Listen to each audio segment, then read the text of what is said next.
Welcome to another episode of People Pod. Like, what if I told you that the biggest, most massive disco funk dance anthem of 2023 actually started out as a completely depressing, solitary piano ballad? I mean, it is pretty wild to think about. Right.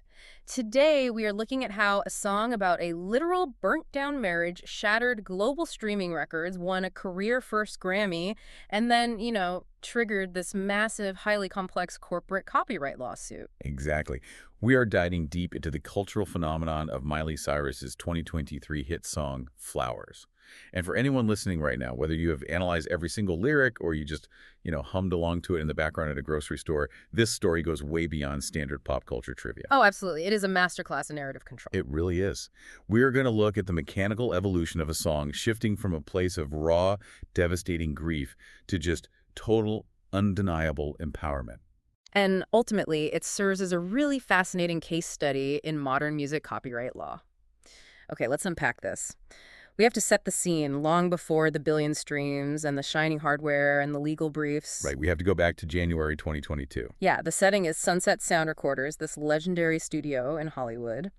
And in the room, you have Miley Cyrus and two songwriters, Gregory Aldehyde and Michael Pollack. And the crucial thing to understand about that studio session is that the song playing through your headphones today is fundamentally different in spirit from the song they wrote in that room. Completely different, yeah. Yeah, the initial genesis of Flowers was a stripped-back, highly solitary ballad. According to Pollack, it had a much slower, deeply sad feel to it. You kind of have to picture a very sparse arrangement. Like literally just her in the room. Cyrus singing her heart out, while Pollack plays these slow, deliberate chords on a vintage Rhodes piano. It is like finding an old, tear-stained diary entry where you are crying over an ex and suddenly deciding to remix it into an upbeat club banger. I mean, the emotional core is pure devastation, but the packaging completely changes. Which is a massive artistic risk, right? Yeah, how do you actually make that transition without the song just completely falling apart? Well, you build it on a mathematically flawless foundation. The underlying musical skeleton of the track is what allowed that massive emotional transformation to happen so seamlessly. Okay. Pollack actually noted that the song was built on a music theory concept called the circle of fifths. Wait, for those of us who skipped music theory class, how does that actually work in playing English? Like, how does a chord progression write a song? Think of music kind of like a gravitational pull. Mm. The circle of fifths is a sequence of chords where each chord naturally wants to fall into the next one. Oh, I see. It creates this inherent sense of forward momentum. When you play one chord in this sequence, the listener's ear instinctively craves the next specific chord to resolve the tension. It pulls you along. Exactly. So when they were sitting around that piano, the melody and the chord progression were essentially informing each other at the exact same time. Mm. Pollack even mentioned that the song practically wrote itself. Because the math just works. Right, because the mathematical structure of those chords makes the progression feel entirely inevitable. It is deeply, deeply satisfying to the human ear. Because that foundation is so mathematically stable, you can radically alter the surface without losing the structural integrity, Precisely. They have this mathematically pleasing but very sad ballad. Then, producers Kid Harpoon and Tyler Johnson get their hands on it. And they change everything. Yeah, they take that sad diary entry and bump the tempo up to a moderate 118 beats per minute. They layer in a funky bass line, some shimmering electric guitars, a sweeping string section, and suddenly it is a twangy disco funk pop rock track. And with that sonic transformation complete, the stage was set for the rollout. But, a structurally perfect pop track is a great asset. But in the modern music industry, an upbeat song just is not enough to break global records. You need a hook. You need a narrative. And they found that narrative by looking at the calendar.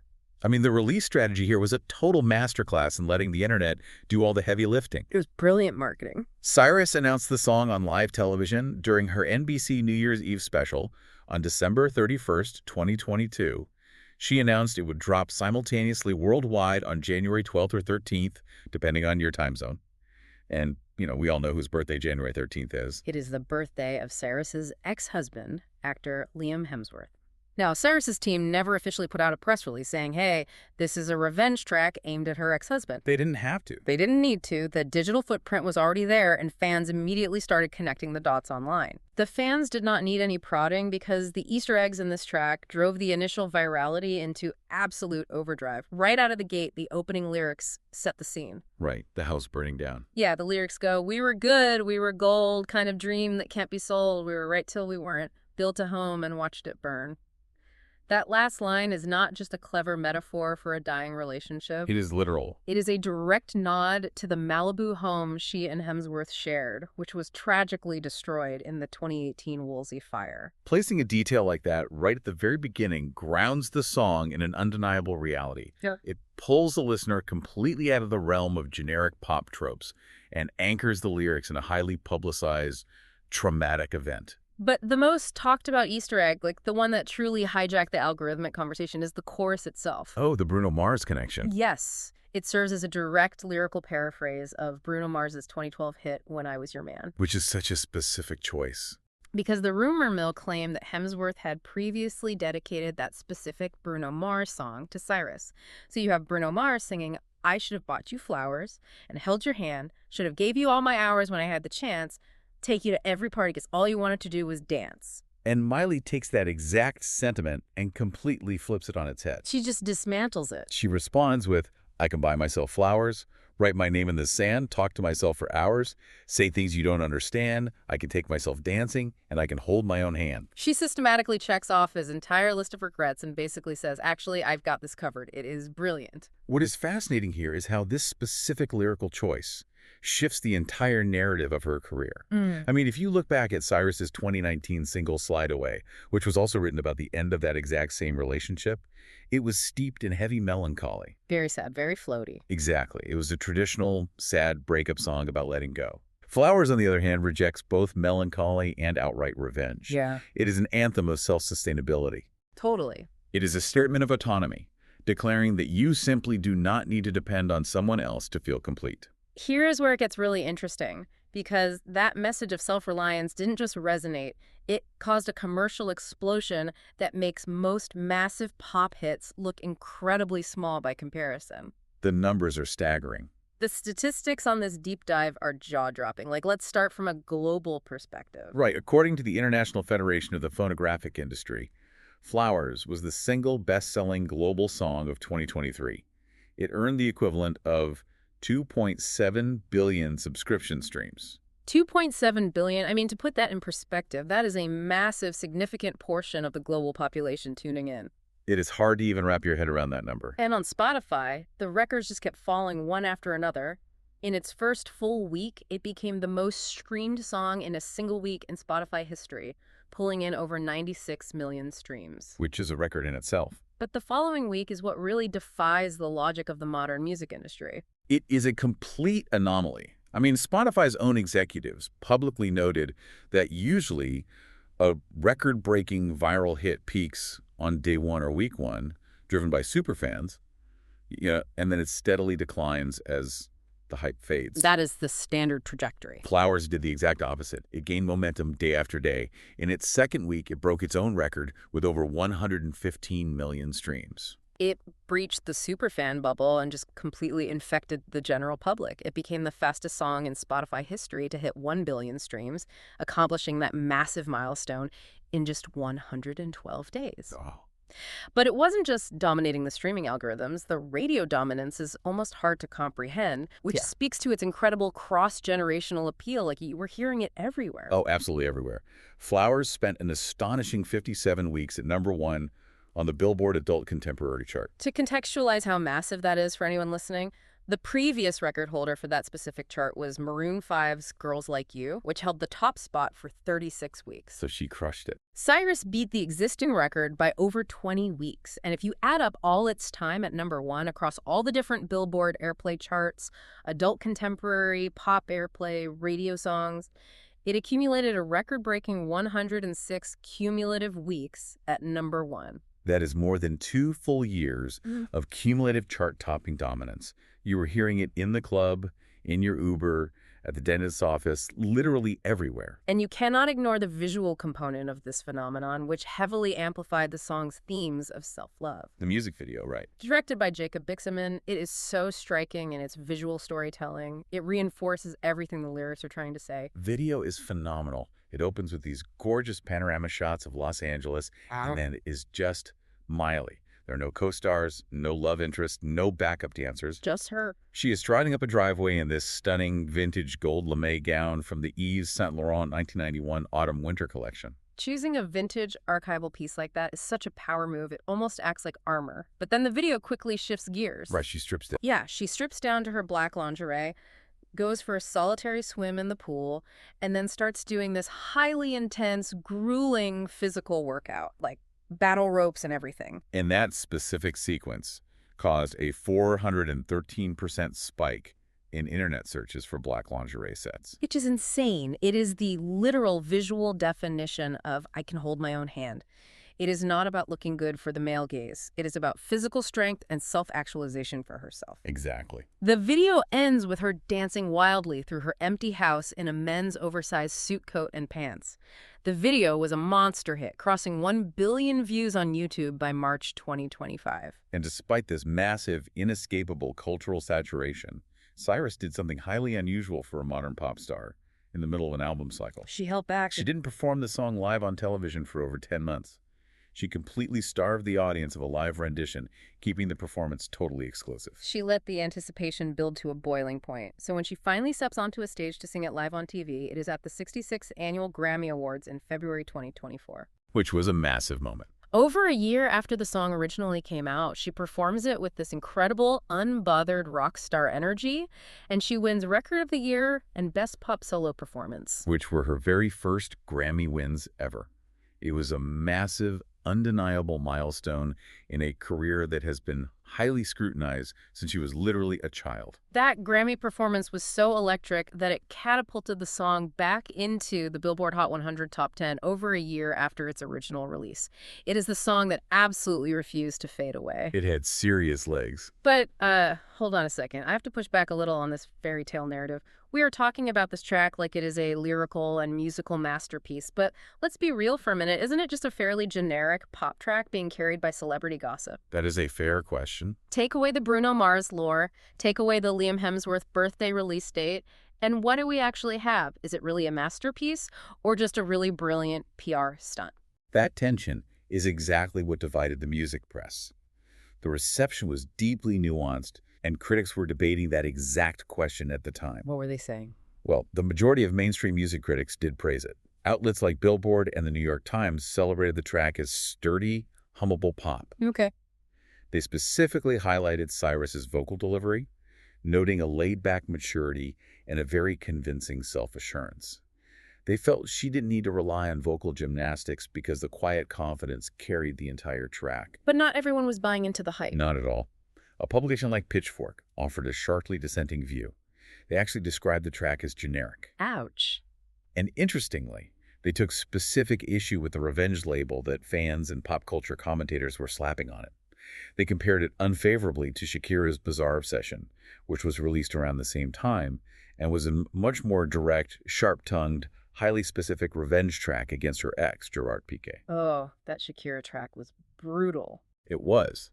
Pitchfork argued that calling Flowers a revenge anthem was a massive stretch, stating that what the listener is really getting is more of a self-help vibe.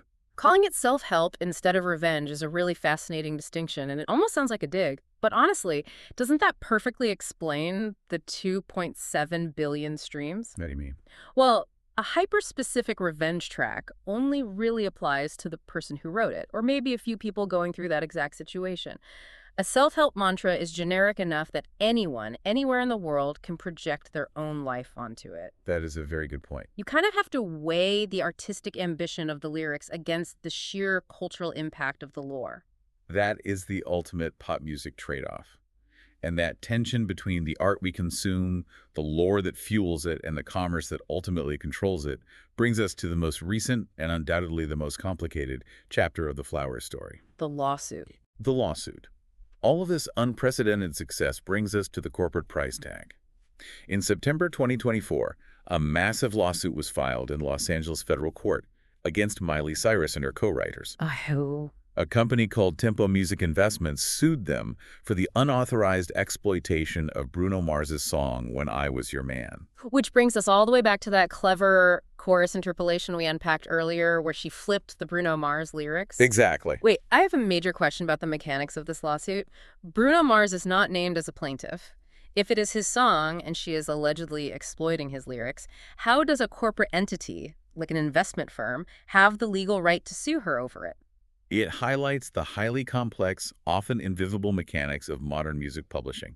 To remain entirely impartial on the legal merits of the case, we just have to look at how copyright law functions in practice here. Okay, lay it out. Tempo Music Investments didn't write the song.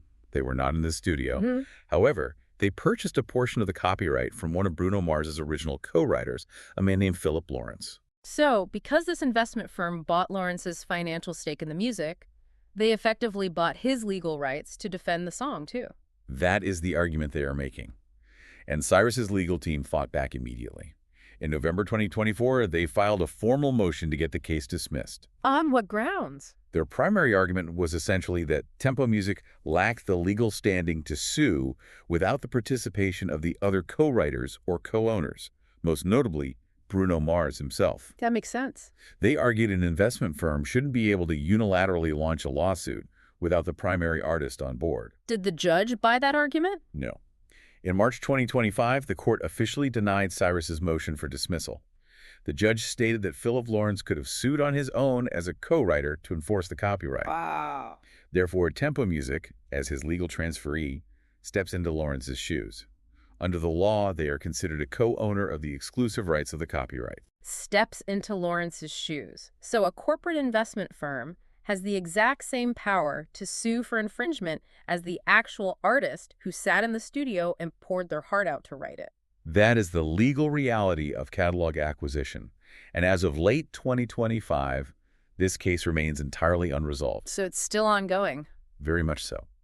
The court has not yet ruled on whether Flowers actually infringed on the copyright of When I Was Your Man, or if it merely referenced it in a legally permissible, transformative way. It is an incredibly fine line, isn't it? It is. The line between homage, parody, and outright infringement is razor thin, and that is exactly what a jury or judge will ultimately have to decide. It is a very heavy corporate cloud hanging over such a triumphant, liberating song. It is a heavy cloud, but if we zoom out and connect this to the bigger picture, the legal battles don't erase the journey of the music itself. Think about where we started in this deep dive. And that quiet studio. Exactly. Flowers began as a solitary, deeply sad piano demo in a Hollywood studio. And through a combination of musical intuition, savvy algorithmic marketing, and honestly just a global cultural hunger for resilience, it blossomed into a billion-stream anthem of independence. It proved that themes of self-love and autonomy can resonate, and let's be entirely honest, can sell on a historic, record-breaking scale.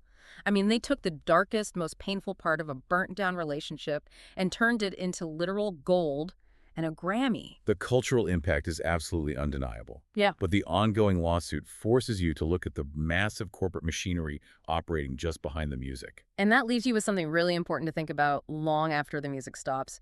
If an artist writes a brilliant song that is directly responding to another artist's work, like using the structure of a past relationship to build a new narrative of empowerment, at what point does a cultural conversation cross the line into corporate copyright infringement? It's a tough question. We love to think of music as pure, untethered emotional expression, but this story shows that in the modern music era, even a journey of self-empowerment has a corporate price tag attached to it. Thanks for listening to People Pod. Keep tuning in for more stories worth knowing.